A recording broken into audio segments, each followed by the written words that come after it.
히브리서 11장은 믿음의 영웅들을 기록하고 있어서 믿음장이라고 불리어지고, 고린도전서 13장은 사랑의 본질적인 가치를 기록하고 있기 때문에 사랑장이라고 이렇게 불러지기도 합니다. 그런데 고린도전서 15장은 많은 사람들에게 부활장이라고 불리어지고 있습니다. 왜냐하면 고린도전서 15장 전체가 부활 신앙에 대하여 구체적으로 기록하고 있기 때문입니다.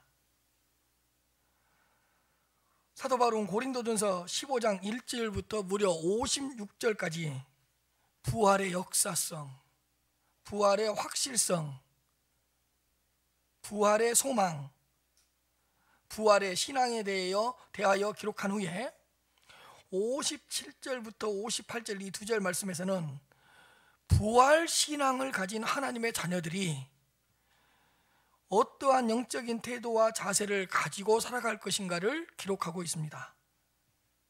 57절 말씀을 보시면 우리 주 예수 그리스도로 말미암아 우리에게 승리를 주시는 하나님께 감사하노니, 우리 주 예수 그리스도로 말미암아 우리에게 승리를 주시는 하나님께 감사하노니 라고 이렇게 기록되어 있습니다. 부활 신앙을 가진 우리가 가져야 할 영적인 태도와 자세는 첫째로 우리에게 승리를 주시는 하나님께 감사하며 살아가야 한다는 것입니다. 구원을 받기 전에 우리는 네 가지의 지배를 받고 있었습니다. 첫째로 죄의 지배를 받고 있었습니다. 인류의 대표였던 그 아담 안에서 인간은 타락하고 부패했기 때문에 죄인으로 태어나고 죄인으로 살다가 죄인으로 죽게 됩니다. 모든 사람이 죄를 범하였음에 하나님의 영광에 이르지 못하였다고 로마서 3장 23절에서 기록하고 있습니다. 죄를 해결하지 못한 죄인들은 하나님의 무서운 심판을 받게 되고 지옥으로 들어가게 됩니다.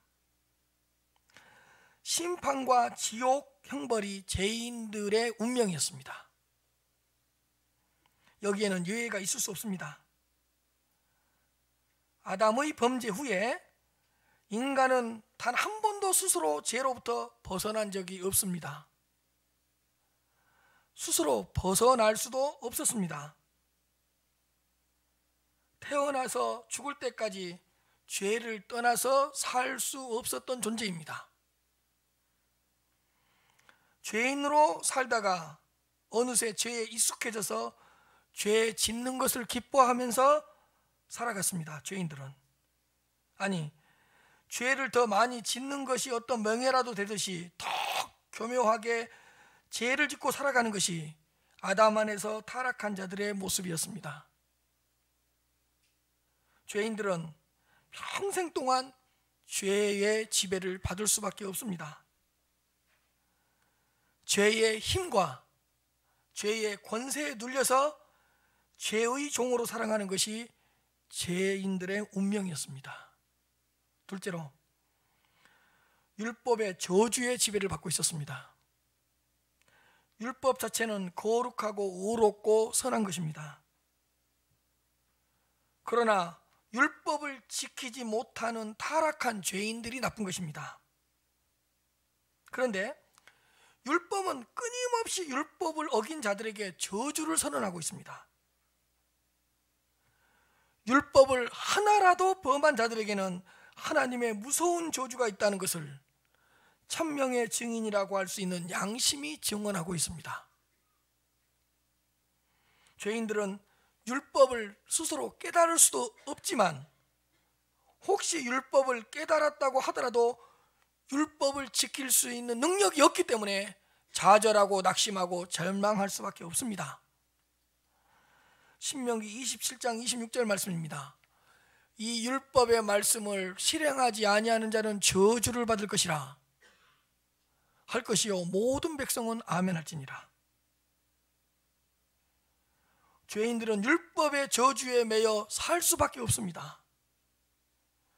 율법에 대하여는 어떠한 능력도 가지고 있지 않습니다.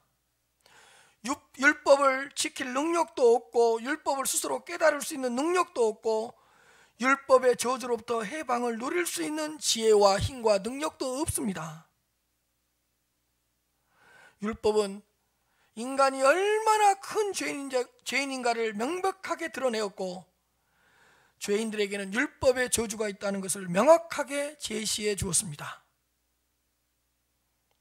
죄는 율법의 저주라는 감옥에 죄인들을 가두어두고 율법의 저주 가운데 비참한 삶을 살아가게 하였던 것입니다. 세 번째로, 죄인들은 사망의 지배를 받고 있었습니다.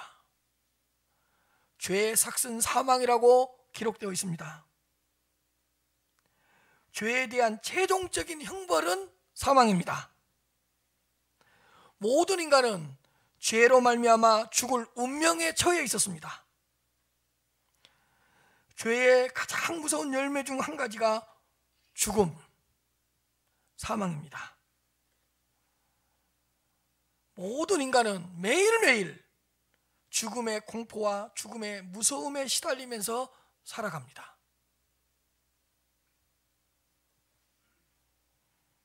죽음에 대한 소식이 들려올 때마다 죽음에 대한 공포심과 죽음에 대한 두려움을 떨쳐버릴 수가 없습니다. 내 몸에 약간의 문제만 생겨도 죽음에 대한 공포가 금방 그 사람을 점령해 버립니다. 병원에서는 괜찮을 거라고 괜찮다고 이야기하지만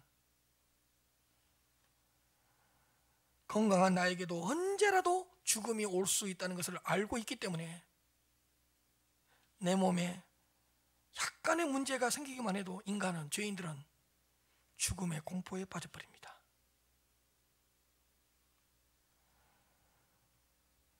나와 죽음의 사이는 한 걸음뿐이라고 다윗은 정직하게 고백했습니다.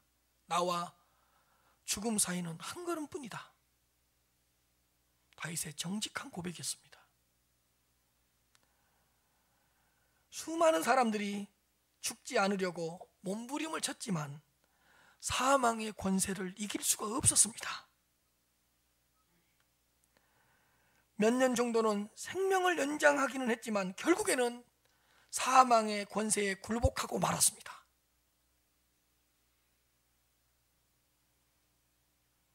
우리의 삶의 중심에는 항상 죽음이 도사리고 있습니다. 내가 먹는 것 때문에 언제 죽을지 모릅니다. 내가 마시는 것 때문에 언제 죽을지 모릅니다. 내가 걸어가고 있는 길이 언제 꺼질지 모릅니다. 내가 들어와 있는 이 건물이 언제 무너질지 모릅니다. 하루에도 운전을 몇 시간씩 하지만 그 운전을 하다가 사고를 당해서 죽을 수도 있다는 죽음의 공포가 매일매일 엄습해 옵니다.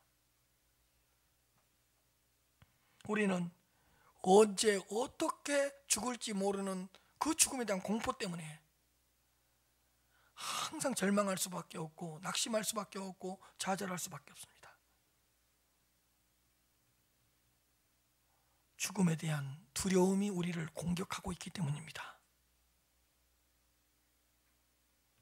스스로 죽음을 회피하거나 죽음을 극복할 수 있는 사람은 한 사람도 없습니다.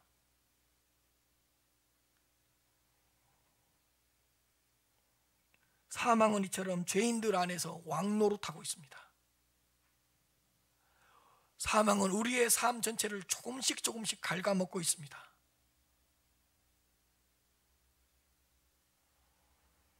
죄인들은 사망의 지배를 받고 있으며 세월이 지날수록 사망의 권세 앞에 굴복할 수밖에 없는 운명에 처해 있습니다.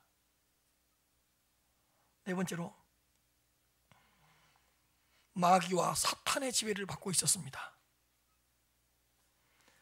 죄인들은 마귀의 자녀들입니다.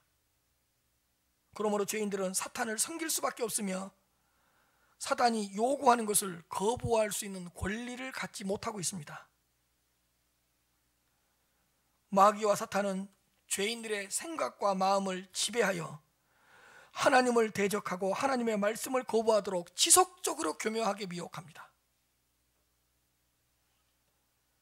마귀와 사탄은 우리가 범한 죄를 우리 앞에 내세우면서 너의 죄의 싹은 사망이라는 것을 우리 앞에 내세우면서 너는 율법을 범했기 때문에 율법의 저주를 받을 수밖에 없다는 그 율법의 저주를 내세우면서 우리들을 협박하고 영적 폭행을 행사하며 우리를 지배하고 있는 것이 사단과 마귀입니다. 죄에 빠진 인간은 스스로 마귀와 사단의 지배에서 절대로 벗어날 수 없습니다. 모든 인간은 이처럼 이 네 가지 지배를 동시에 받고 있습니다. 모든 인간은 지금까지 제시한 네 가지의 지배를 받든지 받지 않든지 하는 것입니다. 그런데 이 네 가지의 지배를 받지 않는 인간은 한 사람도 없습니다.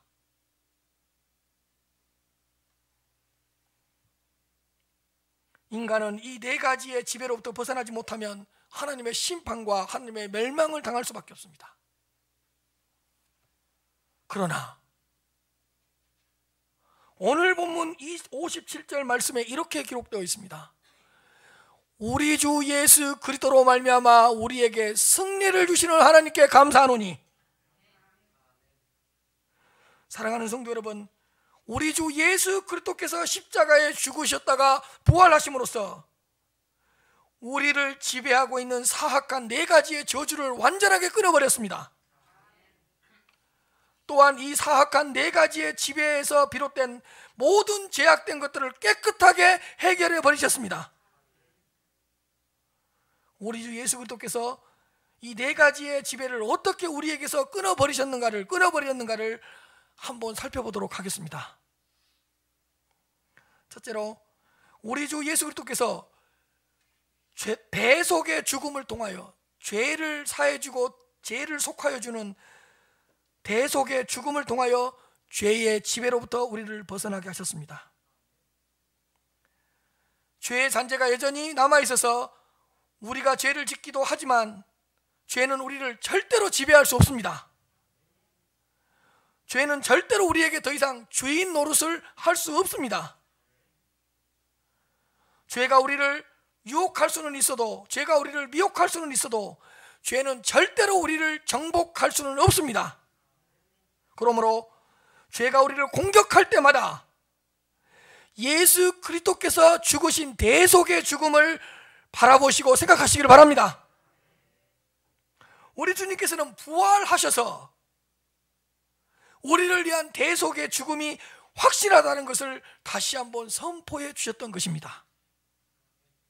둘째로 우리 주 예수 그리스도께서 우리를 대신하여 저주의 죽음을 당하심으로써 율법의 저주로부터 우리를 완전하게 해방시켰습니다. 율법은 더 이상 우리를 정죄할 수 없습니다. 율법의 저주의 쇠사슬은 우리에게서 끊어졌고 우리에게 영적인 자유를 주셨습니다. 율법의 저주로부터 우리를 해방시키시고 율법의 저주로부터 우리를 자유케 하셨습니다. 그러므로 율법의 저주가 우리를 정죄할 때마다 율법을 다 지키신 예수 그리스도를 바라보시고 율법의 저주가 우리를 정죄할 때마다 우리를 대신하여 십자가에서 저주의 죽음을 당하신 그 십자가의 죽음을 바라보시길 바랍니다.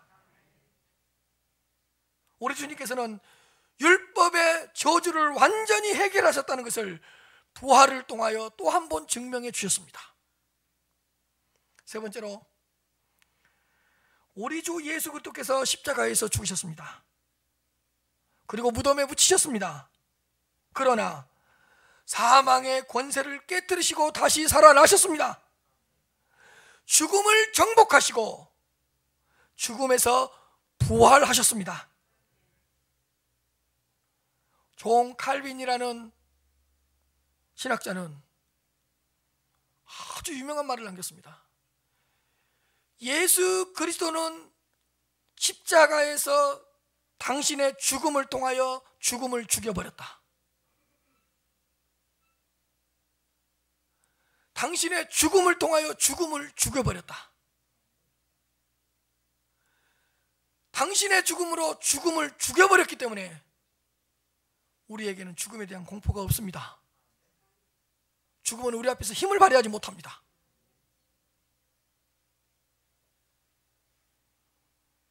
그러므로 사망은 더 이상 우리를 주장할 수 없습니다. 우리의 영원한 원수였던 사망 앞에서 우리는 드디어 웃을 수 있게 되었습니다. 죽음으로부터 비롯되는 모든 부정적인 생각, 잘못된 생각, 절망적인 생각으로부터 벗어나게 하셨습니다.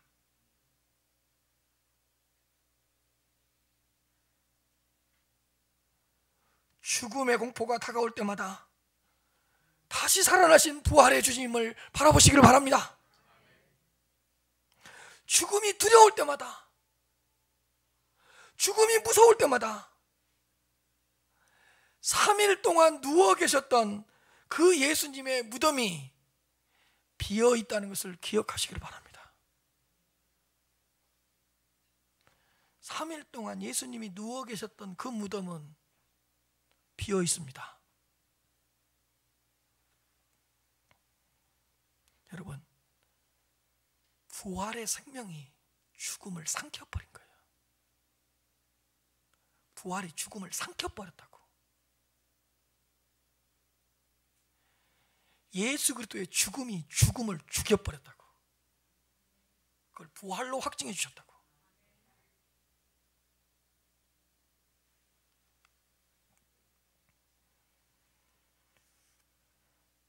우리 주 예수 그리스도께서는 십자가에 죽으심으로써 사탄과 마귀를 정복하셨습니다. 사탄과 마귀가 여전히 우리를 미혹하고 유혹하지만 죽으셨다가 부활하신 주님의 이름 앞에서는 꼼짝도 할 수 없습니다. 나사렛 예수 그리스도의 이름으로 명령하며 마귀는 떠나가는 것입니다. 나사렛 예수 그리스도의 이름으로 선포하면 사탄과 마귀는 도망가는 것입니다. 예수님께서 십자가에 못 박혔을 때에 마귀와 사탄은 드디어 자신들이 승리를 했다고 자화자찬했을 것입니다. 그 사람들을 동원하여서 예수 그리스도를 십자가에 못 박게 하고 예수 그리스도를 십자가에서 죽게 했을 때 그 이면에서는 사단과 마귀들은 이제야 드디어 자신들이 승리했다고, 자신들이 이겼다고 아마 자화자찬을 하면서 잔치를 했을 것입니다. 왜? 아니, 자신이 부활한다고 하는 그 예수를 우리가 죽였다. 사람들을 구속한다고 하는 그 예수를 우리가 죽였다. 죽여버렸으니 다 끝난 거 아니냐. 사단과 마귀는 예수님의 죽음 앞에서 잔치를 벌였습니다. 얼마나 큰 잔치를 벌였겠습니까? 그런데 여러분 잘 들어보십시오. 그들의 잔치는 3일 만에 끝나버렸습니다.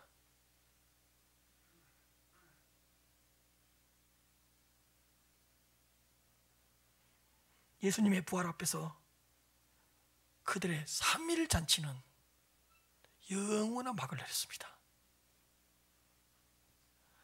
예수님을 죽여놓고 사단과 마귀는 승리했다고 잔치를 열었다니까요. 그 잔치는 며칠밖에 못 가죠. 3일입니다. 영화 제목, 그들의 잔치는 3일 만에 막을 내렸다. 그냥 하는 말이에요. 또 영화 제목 아니에요.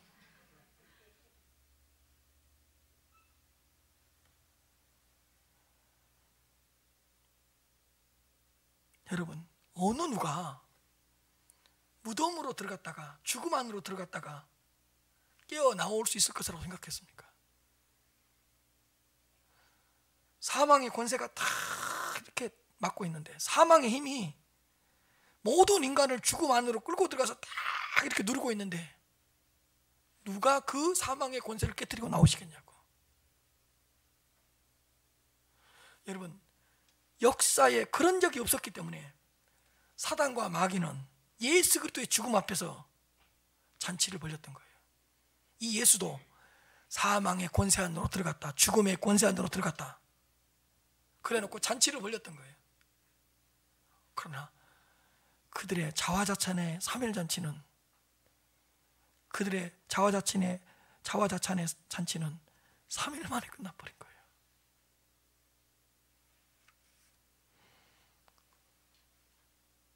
사망의 권세를 깨뜨려버린 거예요. 죽음을 삼켜버린 거예요. 그래서 죽음을 가지고 들어오고 죄를 가지고 들어왔던 사망과 사탄과 마귀를 정복해버린 거예요, 우리 주님께서.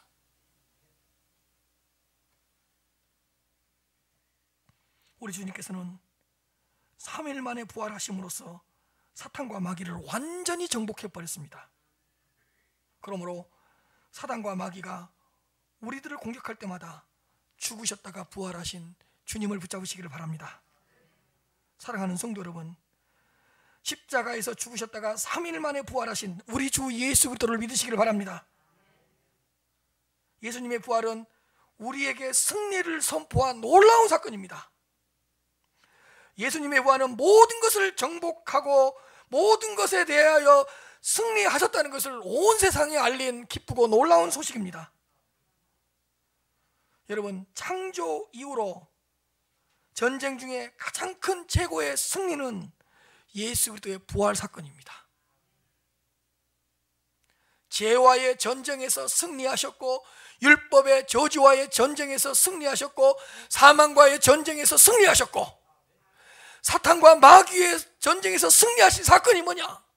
부활 사건입니다. 세상에서 가장 큰 반전의 역사가 있었다면 그것은 예수 그리스도의 부활 사건입니다. 예수님의 부활은 가장 위대한 승리이자 가장 멋진 승리인 것입니다. 부활은 죄에 대한 승리입니다. 부활은 율법의 저주로부터 율법의 저주를 끊어버린 승리입니다. 부활은 죽음을 죽여버린 승리입니다. 부활은 죽음을 삼켜버린 승리입니다. 부활은 사단과 마귀를 무력화시켜버린 승리였습니다. 그런데 그 예수님의 승리는 우리의 승리와도 같습니다. 하나님께서는 예수 그리스도의 승리를 우리의 승리로 삼아 주셨습니다. 예수님의 부활을 우리의 부활로 삼아 주셨습니다. 죽으셨다가 부활하신 주님을 우리의 주님으로 고백할 수 있는 은혜를 주셨고, 죽으셨다가 부활하신 주님을 우리의 구주로 고백할 수 있도록 믿음이라는 선물을 주셨습니다. 우리는 믿음으로 말미암아 예수 그리스도와 하나가 되었습니다. 성령의 역사로 말미암아 우리는 예수 그리스도와 연합되었습니다. 그러므로 그분은 우리의 머리가 되시고 우리는 머리 되시는 주님의 몸된 지체가 되었습니다. 그분은 우리의 신랑이 되어주셨고 우리는 그분의 신부가 되었습니다. 그러므로 그분의 모든 것은 우리의 것이 되었다는 것을 믿으시기를 바랍니다. 예수님의 죽음은 나를 위한 죽음이었고 예수님의 부활 사건은 나를 위한 부활 사건이었고 예수 그리스도의 승리는 나의 승리였다는 걸 고백하시기를 바랍니다. 부활을 통한 예수님의 위대한 승리는 우리의 위대한 승리이기도 합니다. 우리 주 예수 그리스도로 말미암아 우리에게 승리를 주시는 하나님께 감사하노니, 우리 주 예수 그리스도로 말미암아 우리에게 날마다 승리를 주시는 하나님께 감사하시기를 바랍니다. 우리 주 예수 그리스도로 말미암아 우리에게 이미 승리를 주신 하나님, 그리고 미래에 완전한 승리를 누리게 하실 하나님께 감사하시기를 바랍니다. 그런데 오늘 본문은 과거형도 아니고 미래형도 아니고 현재형으로 기록되어 있습니다. 여기 이 부분이 중요합니다. 승리를 주시는 하나님, 현재형이에요. 지금도 우리에게 승리를 주시는 하나님, 지금 우리가 승리하게 하시는 하나님, 지금 이기게 하시는 하나님, 이 현재형을 사용하고 있다는 것이 중요합니다. 우리 주 예수 그리스도로 말미암아 지금도 승리를 주시는 하나님께 감사를 하라고 기록되어 있습니다. 생명의 길이요, 생명의 진리요, 생명의 부활 되신 주님은 지금 우리 안에서 역사하고 있습니다. 그 부활하신 주님이 날마다 우리를 붙드시고 계시기 때문에 우리는 승리할 수밖에 없습니다. 사실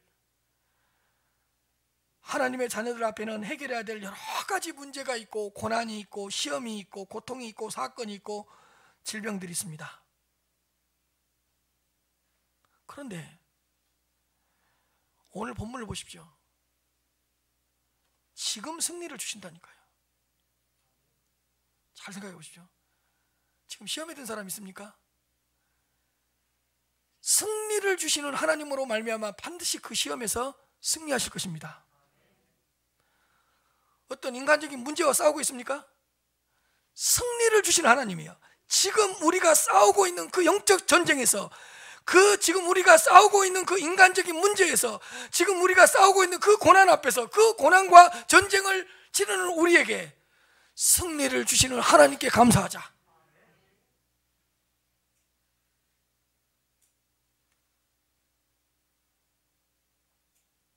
부활하신 주님께서는 승리할 수 있는 능력과 은혜를 주시고, 이길 수 있는 지혜와 분별력을 주실 것이고, 이길 수 있는 믿음과 소망을 주실 것이고, 승리할 수 있는 힘을 지금 주실 것입니다. 성도님들은 절대로 지금 당하고 있는 문제 앞에서 실패하지 않을 겁니다. 두고 보십시오. 왜? 승리를 주시는 하나님이 계시기 때문에. 지금 실패하는 것 같지만 절대로 실패하지 않을 거예요. 지금 넘어져 있는 것 같지만 반드시 일어날 거예요. 지금 고난 앞에서 뭔가 고난 때문에 무너지는 것 같고, 쓰러지는 것 같고, 절망하는 것 같지만 반드시 다시 일어날 거예요. 승리를 주시는 하나님이 계시기 때문에. 우리 주 예수 그리스도로 말미암아 지금 승리를 주시는 하나님, 지금 이 전쟁에서 이기게 하시는 하나님,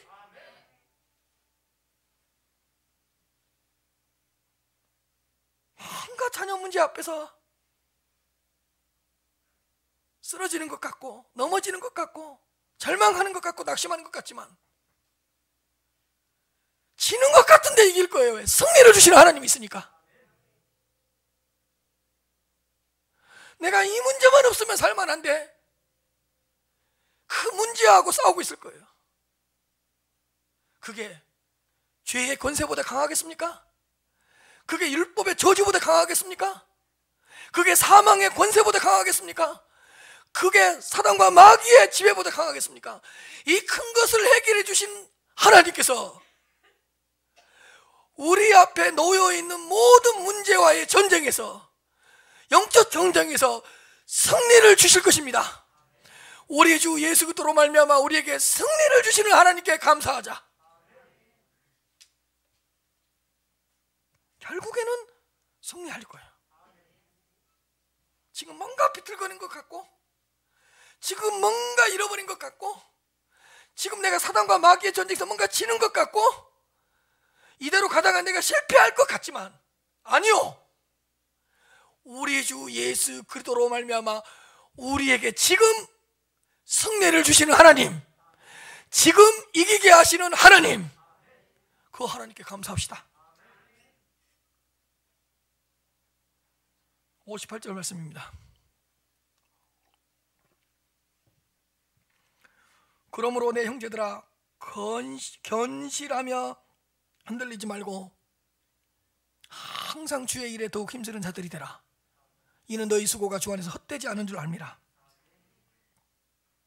사도 바울은 고린도 교회 성도들을 향하여 내 사랑하는 형제들이라고 부르면서 하나님의 자녀들이 가져야 될 영적 태도와 자세에 대해서 다시 가르치고 있습니다. 그 두 번째가 뭐냐? 견실하며 뭐라고요? 흔들리지 말라는 거예요. 부활에 대한 확고한 믿음 안에서 견고해지라는 거예요. 예수님께서 부활하셨다는 진리를 견고하게 붙잡으라는 거예요. 그리고 우리도 주님 안에서 예수님처럼 부활할 것이라는 부활 신앙을 견실하게 붙잡으라는 거예요. 부활 신앙에 대하여는 견실하며 흔들리지 말아라. 여러분, 부활 신앙 무너지면 다 무너지는 거예요. 부활을 믿지 못하면 뭘 믿어요?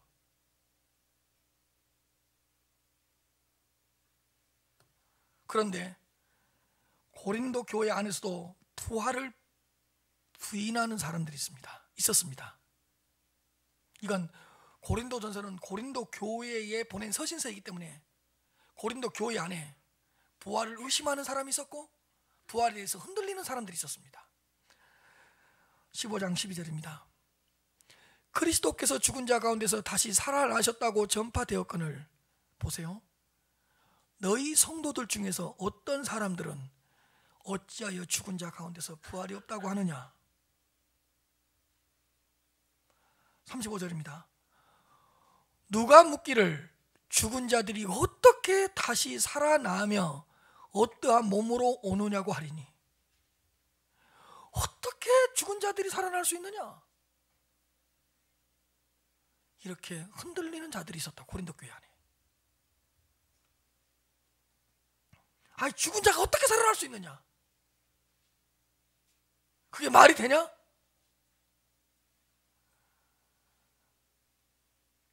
이렇게 고린도 교회 안에 부활 신앙이 흔들리는 자들이 있었고 부활 신앙을 부인하는 자들이 있었습니다.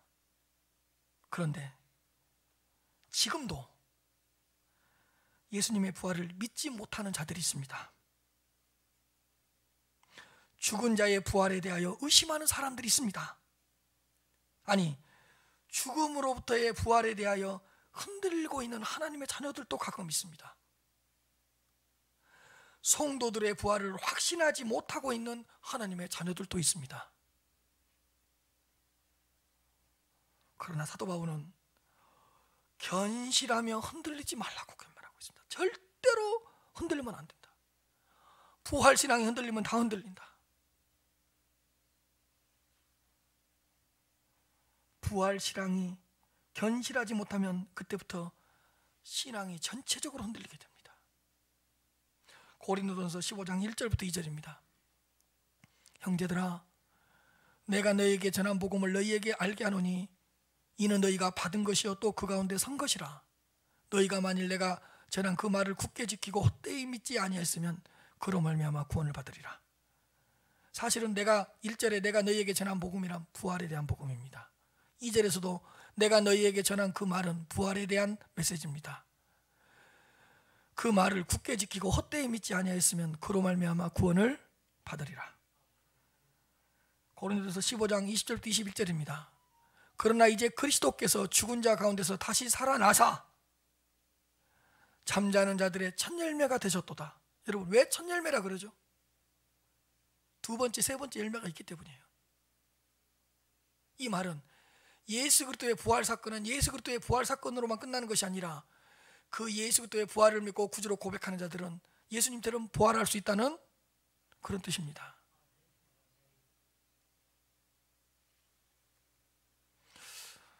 여러분, 예수님이 부활의 첫 열매예요. 제가 지난주에 말했죠. 나사로가 부활의 첫 열매 아니에요. 죽은 야이로의 딸이 살아난 게 부활의 첫 열매 아니에요. 그들은 또 죽었잖아요.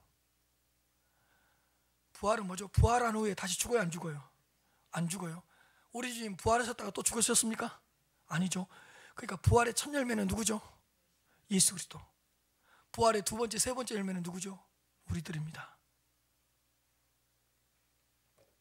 사망이 한 사람으로 말미암았으니 죽은 자의 부활도 한 사람 예수 그리스도로 말미암아 이루어지는도다. 사랑하는 성도 여러분, 예수 그리스도께서 부활하셨습니다. 우리도 그 예수 그리스도 안에서 부활할 것입니다. 부활의 찬송을 부르시면서 살아가시길 바랍니다. 부활을 통한 승리의 찬가를 부르시기를 바랍니다. 부활하신 주님께서 우리 성도님들이 승리할 수 있도록 승리에 대한 모든 것을 부어주실 것입니다. 부활하신 주님께서 우리 성도님들 안에 거하시고 우리 성도님들과 날마다 동행해 주실 것입니다. 그러므로 부활에 대한 큰 확신을 가지고 살아가시길 바랍니다. 부활에 대한 큰 소망을 가지고 살아가시길 바랍니다. 부활에 대한 큰 선포를 하시면서 살아가시길 바랍니다. 어떤 상황에서도 어떤 문제 앞에서도 부활의 진리에 대하여 견실하며 흔들리지 마시길 바랍니다. 셋째로, 항상 주의 일에 더욱 힘쓰는 자들이 되라고 말씀하고 있습니다. 너희들이 부활신앙을 가졌다면 항상 주님의 일에 더욱 힘쓰는 자들이 되라고 권면하고 있습니다. 부활에 대한 확신과 소망을 가지고 주님의 일에 더욱 힘쓰는 자들, 주님의 일에 더욱 헌신하는 자들이 되라고 말씀하신 것입니다. 여러분, 우리가 먼 훗날에 하나님 앞에 섰을 때 뭐 남을 것 같아요? 내가 사업 크게 했던가? 내가 세상에서 남긴 위대한 업적? 아니에요. 우리가 하나님 앞에 섰을 때 우리 손에 남아있는 건 뭐죠? 주님의 일에 더욱 힘썼던 것. 이게 남는 장사요.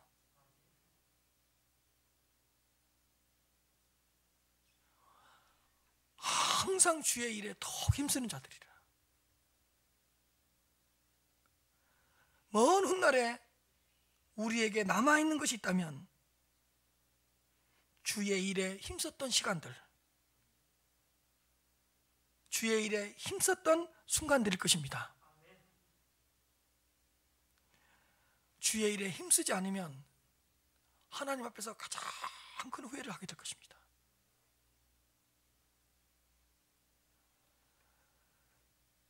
주의 일에 더욱 힘쓰는 수고가 우리 성도님들에게 기쁨이 되었으면 좋겠고, 주의 일에 크게 힘쓰는 그 수고와 노고가 우리 성도님들에게 행복이 되었으면 좋겠습니다.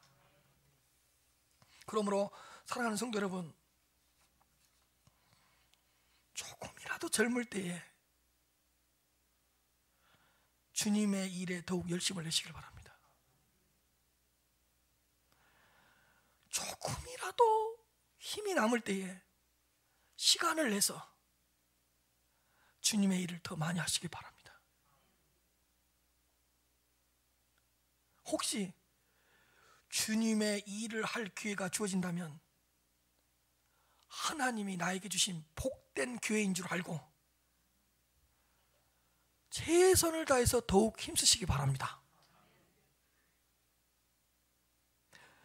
주님의 일이 주어지지 않았더라면 스스로 만들어서라도 주님의 일에 힘쓰시기를 바랍니다. 여러분, 주님을 위해 손가락 하나라도 움직이면 된다니까. 주님을 위해, 주님의 나라를 위해 발가락 하나라도 움직이면 된다니까. 너희들이 부활신앙을 가지고 있다면 주의 일에 더욱 힘쓰는 자들이 되라. 왜냐하면 넷째, 너희 수고가 주 안에서 절대로 헛되지 않는 줄을 깨달으라. 너희 수고가 절대로 주 안에서 헛되지 않는 줄을 깨달으라. 주님의 일에 힘쓰는 자들의 수고가 주 안에서 절대로 헛되지 않는다는 것을 깨달으라고 권면하고 있습니다. 왜요? 주 안에서 힘쓴 수고가 왜 헛되지 않냐? 부활이 있기 때문입니다. 내세의 삶이 있기 때문입니다. 부활이 있고 내세의 삶이 있기 때문에 주 안에서의 수고가 절대로 헛되지 않을 것입니다. 여러분, 부활 후에 주의 일에 힘쓴 수고에 대하여 하나님께서는 기가 막힌 상을 주실 것입니다. 수고에 대한 보상, 주님의 일에 수고에 대한 축복, 주의 일에 대한 수고에 대한 면류관, 수고에 대한 충분한 상을 기가 막힌 상을 충분하게 부유하게 부어주실 것입니다. 부활이 있기 때문에, 내세가 있기 때문에 우리의 수고가 절대로 헛되지 않을 것입니다. 부활이 있고 내세가 있기 때문에 이 땅에서 함부로 살아가지 않습니다. 여러분, 부활 후에 이 세상에서의 삶에 대한 계산이 있기 때문에 헛되게 살아가면 안 됩니다. 80년을 더 살다 왔냐? 내 앞에서 네 삶을 한번 계산해 보자. 너는 50년을 살다 왔냐? 주님의 일에 얼마나 힘을 썼냐? 내 앞에 계산 한번 해보자. 너는 80년을 살았는데 네 자신만을 위해서 살아왔냐? 그렇게 바빴냐? 너는 90년을 살다 왔는데 주님의 일에 얼마나 힘을 쓰다 왔느냐? 이 세상의 삶에 대한 계산이 있다고. 하나님이 계산서를 내미는 거예요.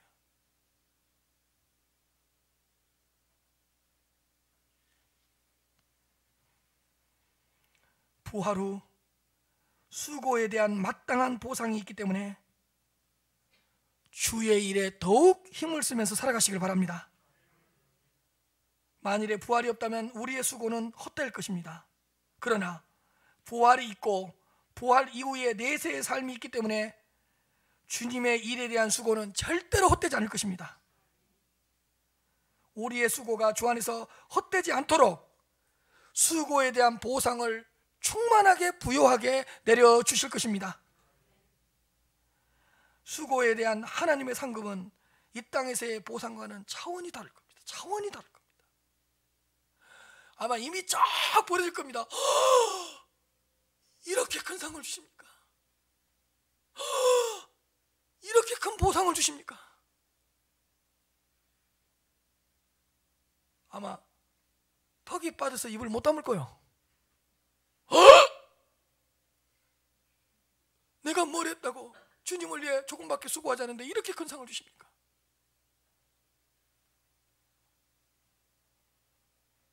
하나님께서는 주님의 일에 대한 수고를 다 기억하고 계십니다. 주님을 위하여 헌신했던 모든 수고를 한낱이 기억하시고 놀라운 상금으로 보상해 주실 것입니다. 아니, 주님을 위해 손가락 하나도 움직인 거 주님은 기억하고 있어요. 교회를 위해 1분이라도 기도한 거 주님은 다 기억하고 계셔요. 이름 없이 빛도 없이 주님의 이름으로 헌신하고 수고했던 거 다 기억하고 있어요. 그래서 낱낱이 보상해 주실 것입니다. 주님의 교회를 위하여 헌신하였던 모든 것을 잊지 않으시고 천국에서 값진 것으로 부어주실 것입니다. 너희 수고가 주 안에서 헛되지 않은 줄을 깨달으라. 이는 너희 수고가 주 안에서 헛되지 않는 줄 알미라. 이 말씀을 기억합시다. 히브리서 6장 10절 한 구절 보겠습니다. 하나님은 불의하지 아니하사 너희의 행위와 그의 이름을 위하여 나타낸 사랑으로, 그 다음이 중요해요, 이미 성도들을 섬긴 것과 이제도 섬기고 있는 것을 잊어버리지. 하나님은 절대로 잊어버리지 않아요. 절대로 잊어버리지 않아요.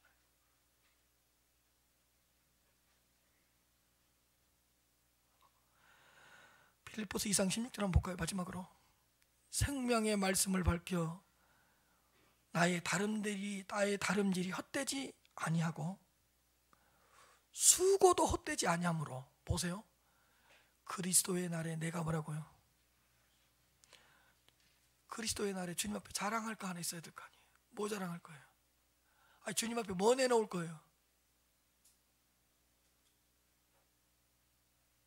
뭐 내놓을 거냐고.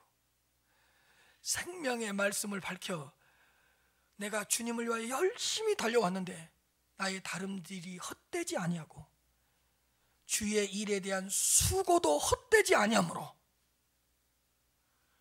그리스도의 날에 내가 자랑할 것이 있게 하려 합니다. 여러분, 왜 주님의 이 일에 힘쓰라고 그러죠? 그리스도의 날에 자랑하게 하려고. 뭘 남기겠냐고요.